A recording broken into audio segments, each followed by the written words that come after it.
Late winter 425 BC. Athens is at war, and the farms of Attica are burning. In the theater of Dionysus, a comic playwright puts a weary farmer on stage, a man who makes his own private peace with Sparta, then tells the citizens that the demos are fools, tricked into war by their own leaders. The audience is their demos. The judges answer to their demos. They award the play first prize. Then the same citizens climb their assembly hill and vote to keep fighting. No other state in the ancient world could have staged that afternoon. This is Athens, the other belligerent, a city ruled not by kings or nobles, but by the mass of ordinary citizens. To understand the war that convulsed the Greek world, we must understand both powers that fought it. Sparta we have met. Athens ran on an idea so radical that most of the ancient world regarded it with horror and ancient writers with deep suspicion. Two questions unlock it: how this democratic constitution emerged and became the Athenians' own ancestral form of government, and how the system actually worked day to day. By the outbreak of the Peloponnesian War in 431 BC, the Athenians had practiced democracy for 3 or 4 generations, and they defined themselves by it. The admiration later ages felt for Athens owes much to the 19th century, to historians such as George Grote, who linked it to the parliamentary tradition of the modern era. Set aside every modern assumption about the word democracy. Athenian democracy was not a representative system. It had none of the elaborate checks and balances central to the American Constitution. It was direct and it was participatory. Every male citizen over the age of 18 held the right to vote with no property qualification at all. The citizens themselves, meeting in open assembly, voted the laws, and the assembly was sovereign. A modern citizen chooses representatives who govern on his behalf at a distance. An Athenian citizen walked up the hill and governed in person. Nothing stood between the voter and the decision. In its basic architecture, the Athenian constitution resembled that of many Greek city-states. Elected officials had replaced the ancient kingship. There was a council, the boule, meaning roughly the deliberative will of the state, a steering committee that prepared every piece of business before it reached the assembly. The council was subdivided into 10 committees called prytanes, each holding executive authority for 1/10 of the year. Athens kept a lunar civic calendar, and each prytane's term ran 5 to 6 weeks. During it, a rotating group of 50 councillors served as the executive committee to the boule, and the boule in turn served as steering committee to the full assembly of citizens. 50 men prepared the agenda for thousands. At the top sat the assembly of all citizens, and its power had no ceiling. It could pass any measure it wished without restriction. It frequently sat as a court, its members acting as jurors. What struck onlookers, ancient and modern alike, was that the demos, or adult free male citizens, held 3 rights at once. First, the right to address the assembly. Second, the right to vote in it. Third, the right to receive justice through it. Speak, vote, judge. In this system, the citizens were genuinely sovereign, and an ordinary Athenian had far more direct experience of running his own government than any citizen living under a modern constitution. The ideal survives in a famous statement, the funeral oration attributed to Pericles, delivered in the 2nd year of the Peloponnesian War, and preserved by Thucydides, who uses it to explain what the war's sacrifices were for. Our constitution, Pericles says, does not imitate the institutions of our neighbors. It serves as a model to them. It is called a democracy because power rests in the hands of the whole people, not a minority. The Greek ho demos means the people as an orderly body of voters, not a mob. In private disputes, all citizens stand equal before the law. In public responsibility, what counts is a man's actual ability, not his class. No one capable of serving the state is kept out of public life on account of poverty. In the Greek world, these were radical claims. Most Greek governments, Sparta and its Peloponnesian allies among them, rested on a single conviction that the upper classes, the kaloi kagatoi, the good and the beautiful, held a natural instinct and a natural right to rule. Athens ran on a different premise. Aristocrats did in fact fill many positions of authority there, but the guiding constitutional fiction held that any citizen could address the assembly and in principle aspire to public office. Elsewhere, birth ruled and the many deferred. In Athens, the many ruled and the well-born competed for their favor. That was revolutionary, and by 431 BC, it defined Athenian government. None of it came quickly. Through the Dark and Archaic Ages, roughly 1100 to 600 BC, Athens lagged behind many other Greek city-states, and it lagged in part because it was rich. Blessed with resources and the land, Athens felt less pressure to innovate. Tally the endowment. Soil poorly suited to grain, but good for olive trees and vineyards. Marble in the hills. Iron, timber before deforestation set in. And later, the silver mines that would matter enormously. Poorer cities, squeezed by need, experimented.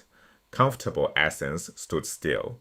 The future inventor of democracy started far behind the field. Athens commanded an unusually large hinterland, its Chora. The whole of Attica, some 1,000 square miles, formed a single city-state, and every free inhabitant counted as an Athenian, not as the resident of a separate town. Compare the neighbors. In Laconia, a dominant city, Sparta, ruled over dependent villages and townships. In Boeotia, Thebes did the same. Athens instead was one polis embracing a very wide territory, and by Greek standards it was enormous. At its height in the 5th century BC, the population of Attica may have reached 300,000, an extraordinary figure for a Greek state. Scale alone marked Athens as unusually powerful. The Athenians carried a distinctive history. They claimed descent from the original inhabitants of the land, reaching back to the Bronze Age because Attica was never overrun in the so-called Dorian migrations that toppled the Bronze Age kingdoms. They styled themselves the mother city, the metropolis, of the Ionian settlements along the islands and the coasts of Asia Minor. Because Attica escaped conquest, it never carried the tradition of a subject population, a significant advantage. The Athenians credited their own valor. Thucydides observed more pragmatically that Attica's soil was so poor it was not worth conquering. That continuity left one more gift. From the 5th and the 4th centuries BC survive public inscriptions, coins, and archaeology that make the Athenian constitution clearer than almost any other Greek states. Rewind to the 7th century BC, and Athens is a typical aristocratic republic. A group of powerful families, the Eupatridae, the well-born, dominates Attica and monopolizes political office. The magistrates are the board of 9 archons, 6 lawgivers called the Sesmothetai, the polemarch who commands the army, the archon Basileus, the king, a purely religious office, chief priest of the state, and the eponymous archon, who gives his name to the year. All 9 are elected in the full assembly of citizens, the ecclesia, the source of our word ecclesiastical. When their year ends, former magistrates enter a council that sits for life, the Areopagus, which the Romans would later identify with their own senate. Real power, though, lay with the great families, and it ran through debt. Most voters depended on aristocrats who held their mortgages or controlled their land. Many poor Athenians slid further still into debt slavery, pledging themselves or their own family members as collateral. The economy closed the trap. Athens developed none of the overseas commercial colonies seen elsewhere in Greece. It served instead as a supplier of labor and raw materials to the rising economic powers of the Peloponnesian League, Corinth, Megara, and Aegina, exporting grain and even selling part of its own population into slavery. Dependence bred debt, debt bred bondage, bondage became an export.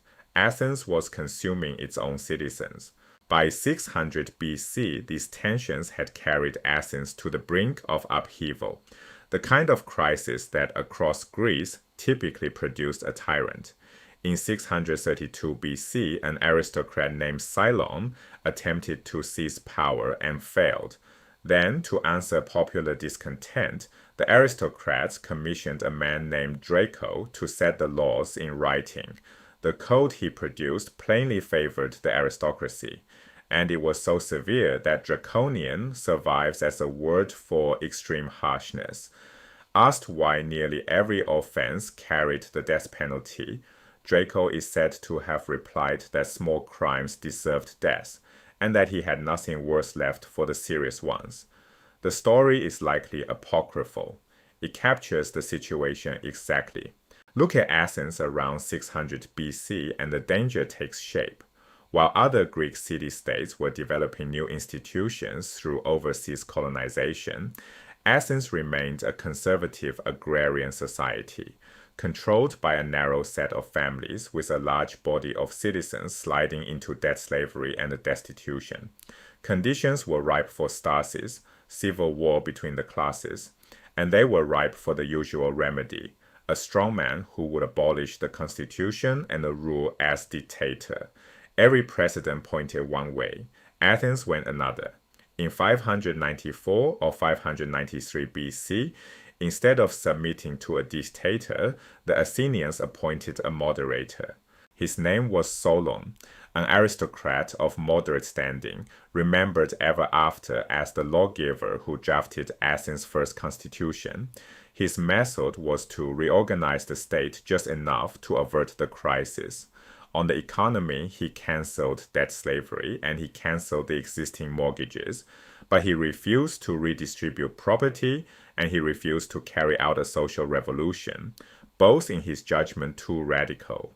For the longer term, he encouraged Athenians to shift toward commercial crops and away from exporting grain and fellow citizens as slaves to the Peloponnesian economic centers, changes that would take generations to bear fruit. No zealot, no revolutionary, a moderate who cut only as deep as the crisis required. Solon then restructured the constitution along two crucial lines, and the first tied high office to wealth rather than birth. He divided Athens into four property classes, defined strictly by income and production, and they endured for the life of the democracy. At the top, the Pentecostyomedimnoi, the 500 bushel men. Below them, the hippies, the knights. Third, the Zugitai, the hoplite class. At the bottom, the Scythes. Rights followed the ladder. The top two classes could hold public office. The third could sit in the council and vote. The lowest could vote in the assembly and serve on popular juries. A poor man still stood below a rich one, but a rich commoner now stood above an impoverished noble. The second line was institutional. Solon created a new council of 400, drawn from the top three property classes to prepare business for the assembly. And he established courts of appeal in which 6,000 jurors, most of them from the lower classes, could review the decisions of the magistrates, add up the settlement, the severest economic grievances removed. The lower classes given legal protection in the courts, the hoplite class satisfied with a share in the council.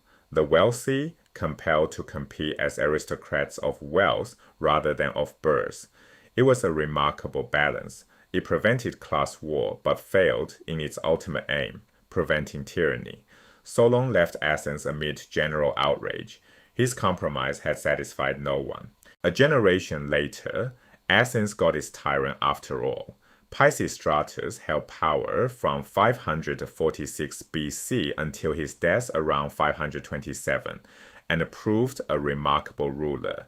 For nearly 20 years, he governed by implementing Solon's reforms, and because he needed the assembly and the council to lend his measures legitimacy, he kept summoning them, inadvertently training the Athenians in self-government.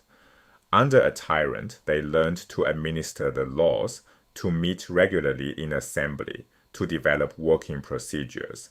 After his death, his two sons succeeded him and were overthrown by Athenian political exiles and the Spartan intervention.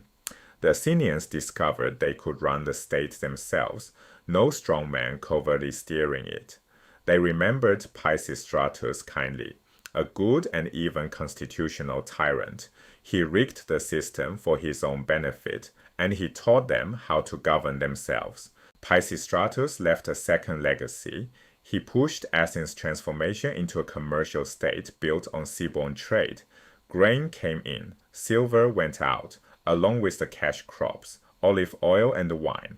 The marble trade developed, and skilled workers arrived in growing numbers in ceramics, in textiles, in shipbuilding. By 500 BC, skilled labor had become one of Athens' greatest assets. Through the 6th century, the Athenians were unusually generous in welcoming other Greeks who carried such specialties, sometimes granting citizenship outright to men who would build up Athenian industry. In Solon's youth, Athens exported grain and its own people. 2 generations on, it was a trading city filling with talent.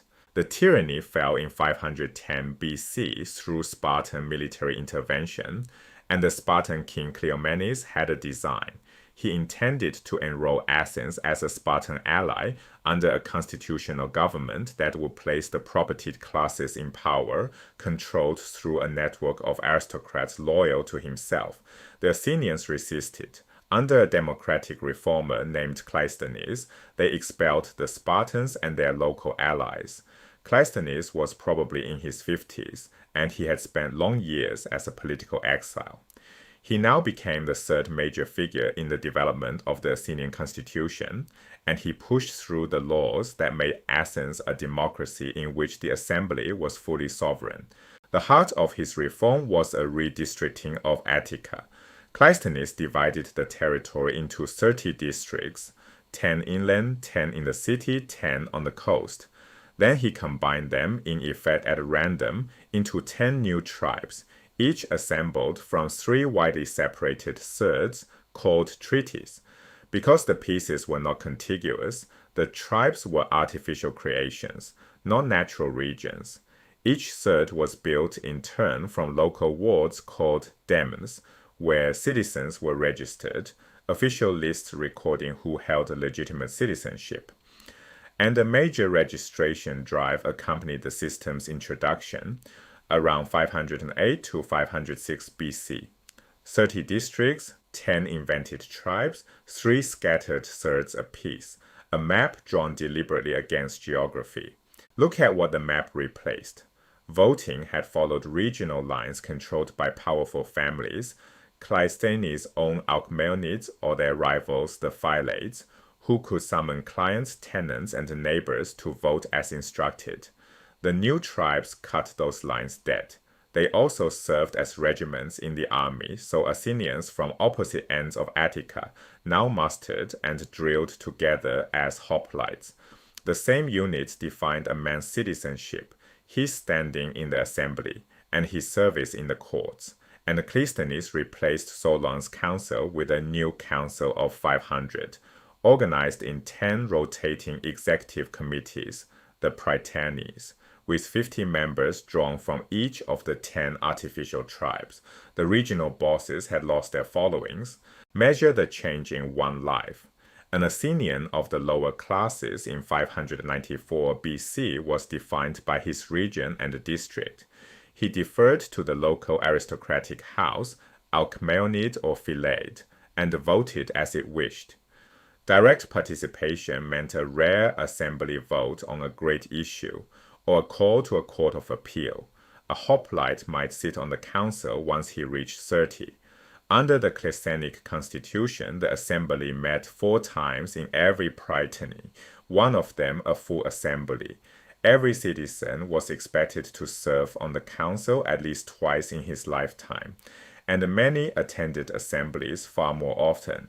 Men now drilled beside citizens from distant Attica, fellow demesmen and tribesmen, depending on one another in the hoplite line, and serving together as counselors. As each man's social and political world grew, aristocratic power weakened further, and Athenian voters grew steadily more assertive. Within about 5 years, many had served on the council or on juries.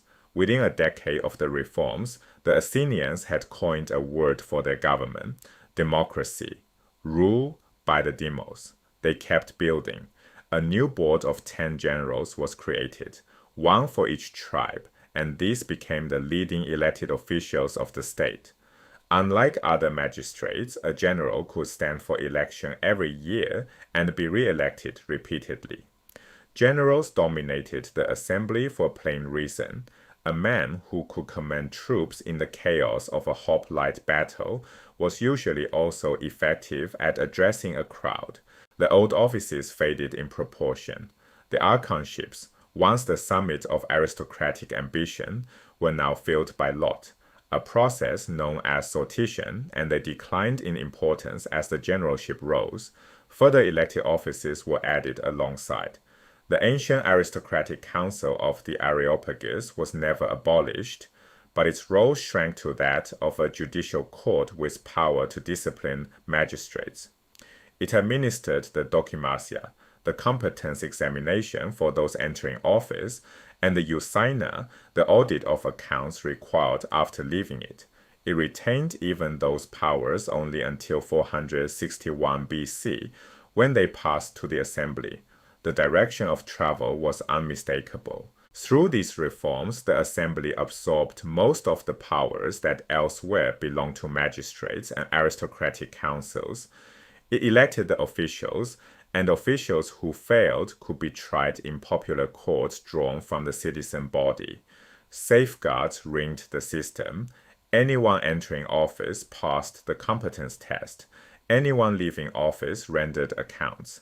Anyone who proposed a measure illegal or harmful to the demos could be charged under the graph paranomen. The proposal was suspended and examined by a jury court, and if judged unconstitutional, its author faced serious consequences.